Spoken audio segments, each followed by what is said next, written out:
The first rays of dawn spilled into the Parker family's luxurious home, filtering through the tall glass windows that stretched from floor to ceiling. The house stood in an upscale neighborhood, where the lawns were perfectly trimmed. The cars gleamed like they had just rolled out of a showroom, and the air seemed to hum with money. But inside the house, there was someone who didn't quite belong. At least, not in the way the owners did. Maya Williams moved quietly through the kitchen, her steps light and deliberate, almost like a shadow drifting between the walls. Years of working in other people's homes had trained her to be invisible, to blend into the background like she wasn't even there. That was the unspoken rule for the help. She wasn't young anymore, maybe in her early 40s with tired eyes and hands roughened by years of hard work. But despite the calluses, her touch was gentle, especially when it came to the smallest member of the household. On the long marble dining table, every silver utensil shone under the morning light. The plates were arranged perfectly, aligned so precisely that you'd think they were measured with a ruler. Maya took pride in this. Her mother had once told her, "Even if the world doesn't see your effort, God does."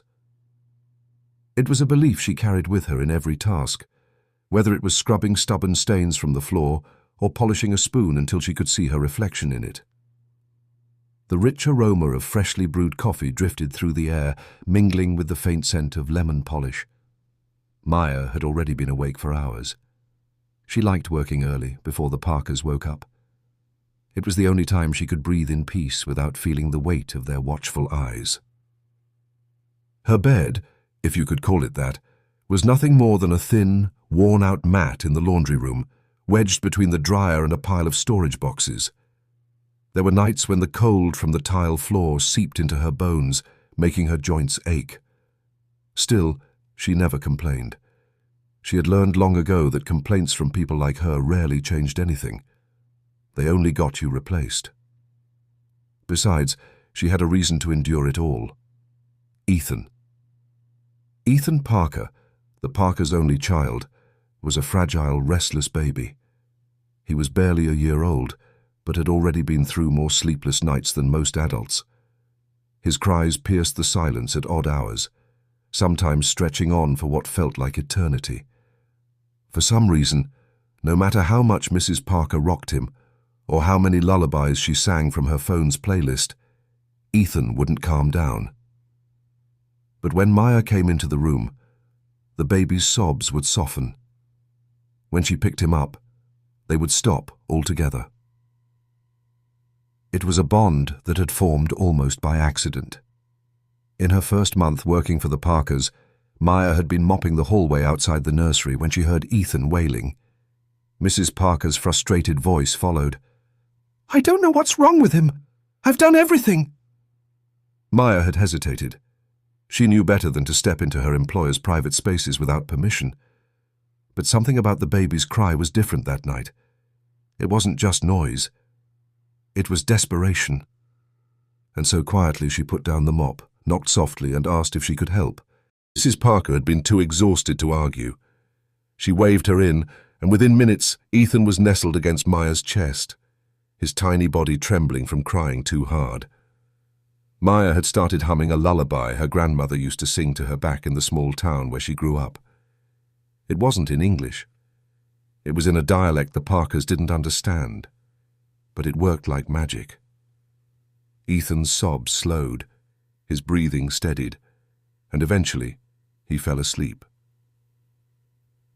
From that night onward, whenever the baby woke up in the middle of the night, it was Maya they called. Soon, she didn't even wait for them to summon her. If she heard him cry, she would tiptoe in, scoop him up, and lay down on the floor beside his crib, holding his tiny hand until sleep claimed him again. It became a routine. Every night, while the rest of the house slept under thick blankets in heated rooms, Maya slept on the cold floor of the nursery. She didn't mind. The moment Ethan's little fingers curled around hers, she forgot about the ache in her back or the hardness of the ground. But she never forgot her place. When morning came and the family rose, She would quietly return to her mat in the laundry room, making sure not to leave a trace in the weak baby's room. No pillow, no blanket, no sign that she had been there at all. It was their home, not hers. Maya's life outside the Parkers' mansion was almost non-existent. Her own children lived far away, staying with relatives. She sent most of her earnings back home, sacrificing her own comfort so her kids could go to school, eat well, and have a chance at a better life. She missed them terribly, but she had learned to pour her love into whoever needed it most around her. And in this house, that was Ethan. Still, not everyone saw her kindness for what it was. Some of the Parkers' friends and neighbors viewed her as just another servant. They would walk past her like she wasn't there, or worse, they would glance at her with that familiar look, a mix of superiority and pity. Maya had endured these stares her whole life, but they still carried a sting. Yet in the quiet hours before the family stirred, none of that mattered. In those moments, she wasn't the maid. She wasn't the woman with the thin mat in the laundry room. She was simply Maya, the one person who could calm a restless baby, the one who loved him without condition, without expecting anything in return. And as she stood in the kitchen that morning, pouring coffee into the Parkers' favorite porcelain cups, she knew the day would unfold just like the ones before it. She would work silently. She would not complain, and when night came, she would return to her place on the floor beside Ethan's crib. The quiet shadow in the house, unseen by most, but irreplaceable to one. Life in the Parker household was a strange mix of order and distance. Every task Maya performed was done with precision, not just because she took pride in her work, but because she knew one mistake could cost her the job. The Parkers weren't the shouting type, but their silence was sometimes heavier than raised voices. A cold look from Mrs. Parker, or the stiff, clipped "thank you" from Mr. Parker, was enough to remind her exactly where she stood in this house. They never said it outright, but their actions spoke clearly. Maya was not one of them. She was part of the background, like the furniture, useful but unnoticed. Meals were a perfect example. When the Parkers dined, they sat at the long marble table that stretched across the dining room, the chandelier above scattering warm golden light over crystal glasses and silver cutlery. Maya would serve them silently, placing each dish with care, and then retreat to the kitchen. She never ate at the table, not even when invited guests did. Instead, she would take her plate into the laundry room, or if the weather was nice, sit quietly in the back garden, eating alone. It wasn't that she expected to be treated like a guest. She didn't. But the unspoken rule was clear. There was a line between the family and the help, and crossing it was simply not done. When visitors came, this line became even sharper. Mrs. Parker would sometimes introduce Maya to her friends, but never by name, just as the maid or the nanny. And while some guests would smile politely, others didn't bother to hide their disapproval of her presence. She felt it in the way their eyes slid past her, or in the quick, whispered conversations that stopped abruptly when she walked by. The worst moment came one sunny afternoon when a neighbor, Mrs. Lowell, dropped by unannounced. She was a sharp-eyed woman in her 50s, dressed in expensive clothes that looked like they'd never been worn twice. She wandered through the house while Mrs. Parker entertained her, eventually making her way upstairs toward the nursery.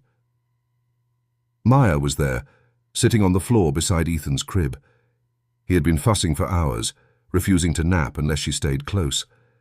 She was leaning against the wall, one hand gently patting his back as he dozed off. Mrs. Lowell stopped in the doorway, her eyebrows arching in surprise. "Oh my!" she said loudly, her tone dripping with disdain. "Why is she on the floor? That's not hygienic for the baby."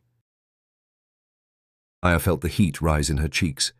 She opened her mouth to explain, to say that Ethan only slept peacefully when she was near, but she closed it again. She knew better than to defend herself in front of guests. Mrs. Parker, standing behind her neighbor, gave a quick, awkward laugh. She just likes to keep an eye on him, she said, waving the moment away. We've told her she doesn't have to do that, but you know how devoted some people are. Maya forced a small smile, though inside the words stung like a slap. Some people, as if her care was strange or obsessive rather than genuine. After Mrs. Lowell left, Maya returned to her duties without a word. She had learned long ago that in houses like these, defending your dignity out loud often led to trouble. So she protected it silently, keeping her pride tucked away in the quiet corners of her heart. But no matter how invisible the Parkers or their friends tried to make her feel, there was one person who always saw her. Ethan. The baby's eyes lit up whenever she entered the room. Even on days when the Parkers' friends whispered about her or Mrs. Parker brushed her off with that polite but distant tone, Maya found comfort in those small moments. Ethan reaching for her with tiny, trusting hands or giggling when she made a silly face. Still, the whispers never truly stopped. Sometimes, as she passed through the living room to dust or vacuum, she caught fragments of conversation from the Parkers' friends. Isn't she a little too attached to him? I'd be nervous letting someone like that so close to my child. She's probably just trying to secure her place in the household. Each comment was like a pinprick, small but sharp. They didn't know her story, how she had left her own children behind in another city so she could earn enough to give them a better future. They didn't know that every coin she earned was carefully saved and sent back home, or that she spent her lonely nights praying for their safety. They didn't know that caring for Ethan wasn't about keeping a job. It was about filling the aching emptiness in her heart where her own babies used to be. The Parkers themselves never directly repeated such words, but they didn't stop them either. Mr. Parker was often too busy with work, coming home late and leaving early. Mrs. Parker floated from social gathering to charity meeting, always impeccably dressed, but rarely present in her own home for long stretches. They were polite to Maya, yes, but politeness was not the same as respect. And so Maya learned to exist in the quiet spaces. She timed her cleaning so she wouldn't be in the same room as guests. She walked softly, spoke only when necessary, and kept her gaze lowered when passing through the house. It wasn't submission. It was survival. Yet for all the coldness and quiet disapproval, Maya never let it change how she treated Ethan. She refused to let the judgment of strangers harden her heart. If anything, it made her more determined to love the baby in the way no one else seemed to. Sometimes, when she sat in the garden during her short lunch breaks, she thought about how strange life was. Back home, she had been surrounded by neighbors who knew her name, who waved when she passed. She had been a mother, a friend, a part of a community. Here, in the Parker mansion, she was just the help. But in the moments when Ethan curled into her arms and sighed with contentment, none of that mattered. She didn't need Mrs. Lowell's approval. She didn't need to be invited to the dining table. She didn't even need Mrs. Parker to say her name in front of her friends. She had one job, to care for the child entrusted to her, and she would do it with every ounce of love she had left to give. The whispers might never stop, but neither would her devotion. And though the Parkers' world would never truly accept her as one of their own, Maya had already decided.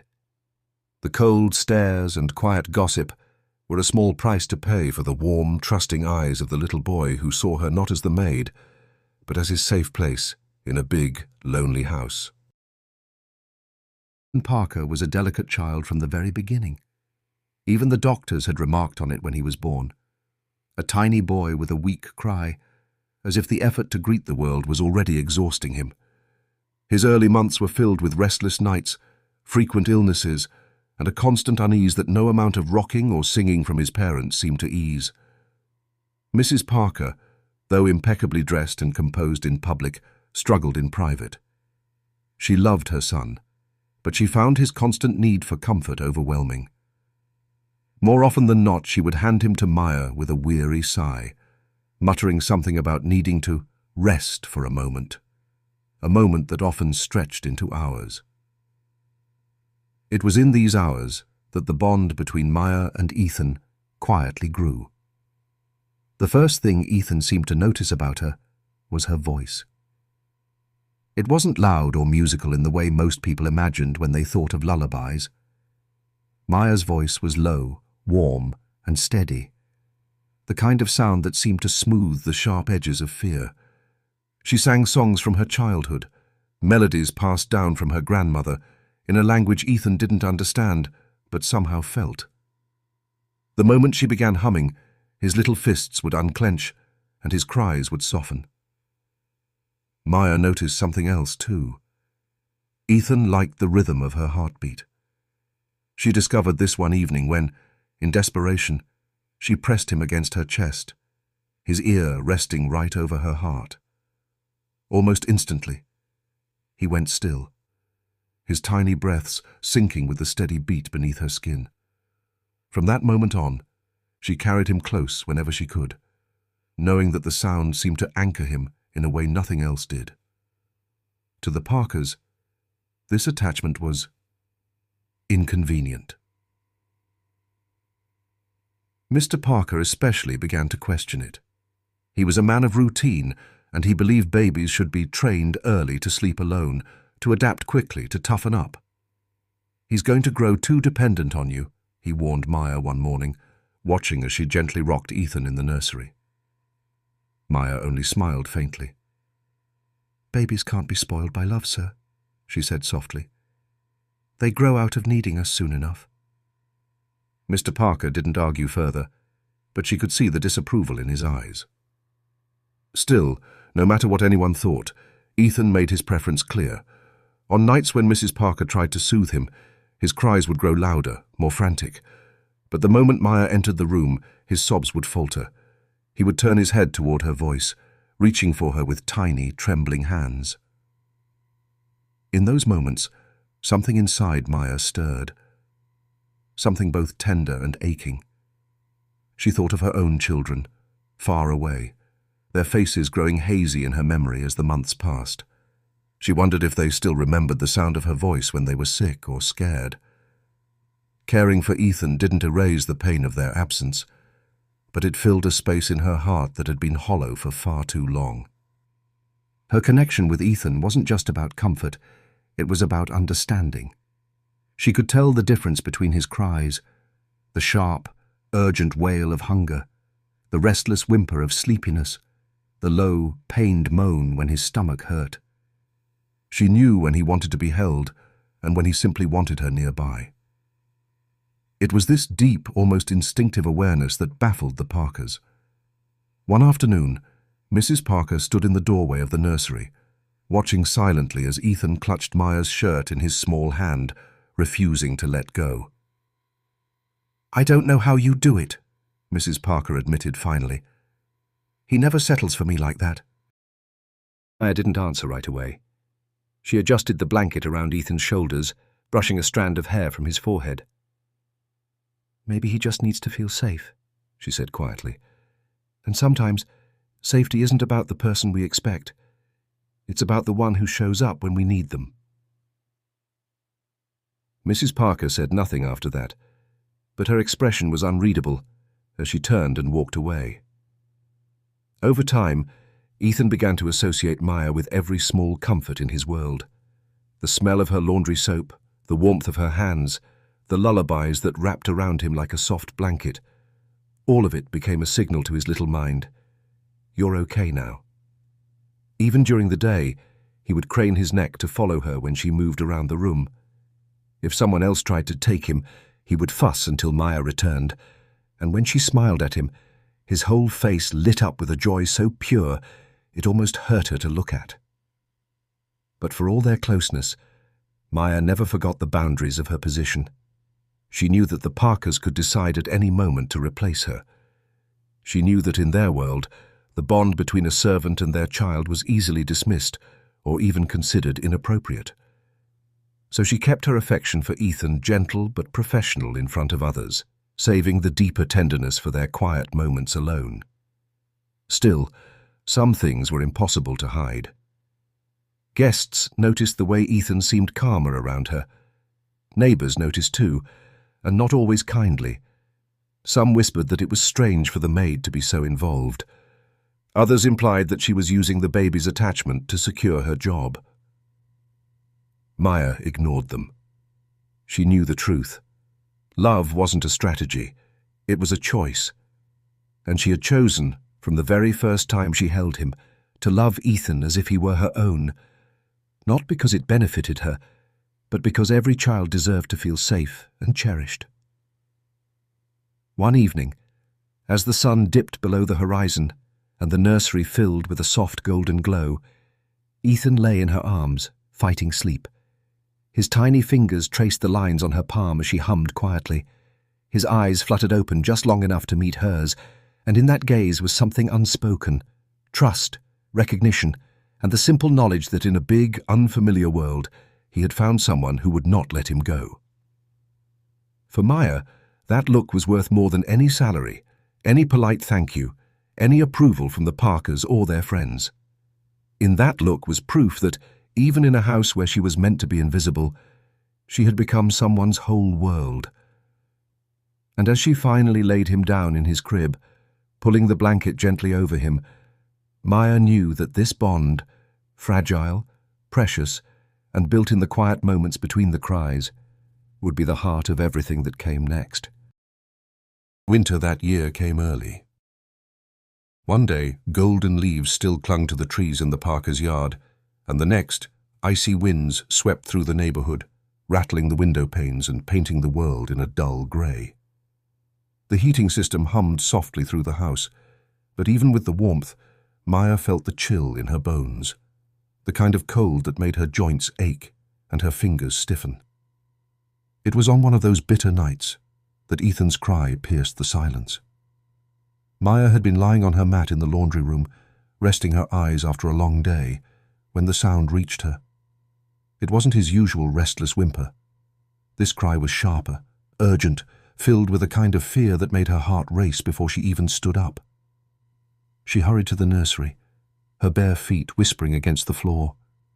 Ethan was tossing in his crib, his tiny face flushed red, his hair damp with sweat. When she touched his forehead, her stomach tightened. He was burning up. "Maya?" Mrs. Parker's voice drifted from the hallway, laced with panic. She appeared in the doorway a moment later, her silk robe tied hastily around her waist. Behind her, Mr. Parker's footsteps thudded against the floor. "What's wrong with him?" Mrs. Parker asked, her voice trembling. "He's running a high fever," Maya said quickly, already lifting Ethan into her arms. His skin was hot, his breathing rapid and shallow. "We need to cool him down before it gets worse." Mrs. Parker gasped, her hand flying to her mouth. Mr. Parker was already reaching for his phone. "I'll call the doctor," he said, his voice brisk but tense. But Maya knew the doctor's visit would take time, and time at that moment felt dangerously short. She moved with practiced urgency, carrying Ethan into the bathroom. She ran the tap, letting the water turn lukewarm, then soaked a small cloth and wrung it out. Gently, she dabbed at his forehead, the back of his neck, and the soft curve of his arms. His little body trembled weakly, but his eyes found hers, as if seeking reassurance. "It's okay, little one," she murmured, her voice low and steady. "I'm right here. I won't leave you." Mrs. Parker hovered in the doorway, wringing her hands. "Shouldn't we wait for the doctor?" she asked, uncertainty in her voice. Maya shook her head slightly, not looking away from Ethan. "We can't just wait while his fever climbs. We have to help him now." She needled him against her chest, rocking gently, her cheek resting against the top of his head. The warmth radiating from him was alarming, but her movements stayed calm and deliberate. Years of caring for children, her own and others, had taught her that fear only made little ones more restless. What they needed most in moments like this was steadiness. Minutes dragged by, each one feeling longer than the last. Maya alternated between cooling his skin and offering him sips of water, whispering soft lullabies in between. Mr. Parker paced in the hallway, glancing at his watch as if willing the doctor to arrive faster. Finally, the doorbell rang, and the doctor was ushered upstairs. He was a middle-aged man with a kind but efficient demeanor, carrying a black bag that looked like it had seen decades of emergencies. "What's been done so far?" he asked, kneeling beside Maya as she held Ethan. "I cooled him down with compresses," she replied. "He's still warm, but his temperature feels slightly lower than when I first found him." The doctor examined Ethan carefully, checking his breathing, pulse, and temperature. After a few moments, he looked up at the Parkers, his tone serious but calm. "If she hadn't acted so quickly," he said, nodding toward Maya, "his fever could have spiked dangerously high before I got here. She very likely prevented a seizure." For a moment, there was silence. Mrs. Parker's eyes widened, her hand dropping from her mouth. Mr. Parker stopped pacing, his brow furrowing as he glanced at Maya, really looking at her, perhaps for the first time. The doctor gave instructions for medicine and rest, assuring them that with proper care, Ethan would recover within a few days. He then left as swiftly as he had arrived, leaving behind a quiet that felt different from the one before. In the nursery, Maya continued to hold Ethan, now sleeping more peacefully against her. His fever hadn't vanished, but the worst of the heat had eased. She stayed there, rocking him slowly, even though her back ached and her arms felt heavy. Mrs. Parker stepped closer, her voice softer than usual.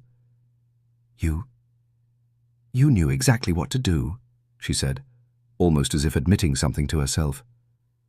Maya gave a small shrug.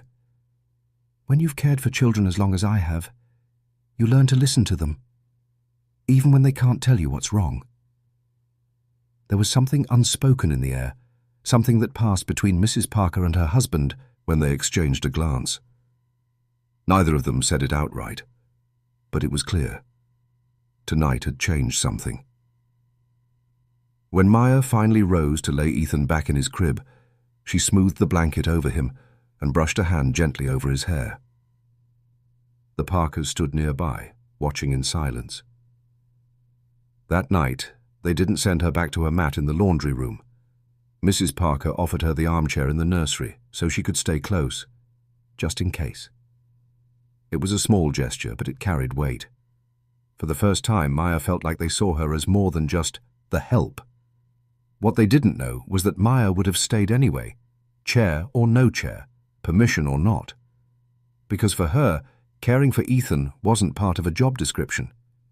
It was a promise she'd made the first time he looked up at her with those trusting eyes, that she would always be there when he needed her, no matter the hour, no matter the cost. And as she sat in the dim light, listening to the steady rhythm of his breathing, Maya thought that maybe, just maybe, this night would be the start of something different. Not just for Ethan, but for her place in this house. The days following Ethan's fever passed slowly, but with each sunrise, the tension in the Parker household began to loosen. The first night after the doctor's visit, Maya barely left the nursery. She slept in the armchair beside Ethan's crib, waking every hour to check his temperature and offer him sips of water. The Parkers came in from time to time, peeking through the doorway, but they never interrupted.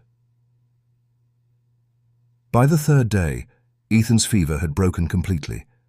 His cheeks were no longer flushed with heat, and his laughter, that light gurgling sound that Maya cherished, began to fill the room again. But something else had changed too. Mrs. Parker started lingering in the nursery more often, watching quietly as Maya played with Ethan on the soft rug. She didn't fidget with her phone as much, didn't rush off to her social engagements. Instead, she would sit on the floor and watch her son giggle as Maya built towers out of colourful blocks for him to knock over. One morning, as Maya was clearing away breakfast dishes, Mrs. Parker spoke without looking up from her coffee. "Maya," she said, her voice unusually gentle, "I was thinking, maybe you shouldn't have to eat alone all the time." Maya paused, unsure if she had heard correctly. "You've been with us for over 2 years. You're part of this household. I'd like you to join us for breakfast from now on." It wasn't a grand invitation to equality. The Parkers' world was still built on invisible lines, but it was something. A door that had always been closed had cracked open just a little. Mr. Parker's change was more subtle, but noticeable all the same. He still spoke in his usual short, direct sentences, but there was a new edge of respect in his tone. One evening, as Maya passed him in the hallway, he stopped her. "I wanted to say thank you for what you did that night," he said awkwardly, as if the words were foreign in his mouth. Maya nodded politely, offering a small smile. "It was nothing, sir. Anyone would have done the same." But deep down, she knew not everyone would have. The biggest change, however, came in how they looked at her when she was with Ethan. Before, there had always been a faint sense of possessiveness in their gaze, as if they tolerated her care, but feared she might be taking something that wasn't hers. Now, there was a recognition, an unspoken acknowledgement that she was not just filling in for them, but giving their son something they could not. They even offered to move her into one of the guest rooms, away from the cold laundry room floor. Maya thanked them sincerely but declined. She preferred to stay close to the nursery. "If he cries at night," she explained, "I can reach him faster this way." The Parkers didn't argue. Word of what had happened travelled through their circle of friends and neighbours. Mrs. Lowell, the same neighbour who had once sneered about Maya sleeping on the nursery floor, made an awkward attempt at conversation one afternoon when she saw her outside. "I heard you were a real lifesaver," she said, her smile tight but polite. "Guess it's good you were around." Maya simply nodded. She didn't need Mrs. Lowell's approval any more than she had before. The only approval that mattered was the look Ethan gave her every time she entered the room, the pure joy that no polite words could ever match. Over the next weeks, the house settled into a new rhythm. Maya's presence was no longer just a convenience. It was a part of the family's daily life. Mrs. Parker began asking for her opinion on small matters, what Ethan should eat, which toys seemed to engage him the most. Mr. Parker occasionally stayed in the nursery after work, watching as Ethan clung to Maya's fingers with a smile that melted even his reserved expression. One quiet evening, when the sun had dipped low and the house was bathed in amber light, Mrs. Parker lingered at the nursery door while Maya rocked Ethan to sleep. "You know," she said softly, "I used to think love was just about being there in the big moments, birthdays, milestones, all that. But you've shown me that sometimes love is in the small, constant things, the moments no one notices." Maya looked up, her eyes meeting Mrs. Parker's. "Small things add up," she said simply. "They build trust." Mrs. Parker nodded, her gaze softening. "And you've given him more of that than anyone?" That night, after Ethan was asleep, Maya stepped outside for a moment to breathe in the crisp winter air. The stars above were faint, washed out by the glow of the city, but they still shone. She thought about her own children, far away, and wondered if they would ever understand why she had been gone so long. She had left to give them a better life, but in doing so, she had become a guardian to another child, one who wasn't hers by blood, but who had somehow become hers in every way that mattered. The world outside might still see her as just the help. The Parkers' friends might still whisper, might still measure her worth in terms of the tasks she completed. But in the quiet of the nursery, where a little boy reached for her in his sleep, she knew the truth. Love didn't care about titles or social lines. Maya's place in the Parker house had not been given freely. She had earned it piece by piece, through every night spent on the cold floor, every whispered lullaby, every small act of care that no one had asked for, but that she had given anyway. And now, though the Parkers might never say it outright, She knew they saw her for what she truly was. Not just a maid, not just an employee, but a protector, a healer, and, in Ethan's world, the person who had never let him cry alone. In that, Maya found her quiet victory.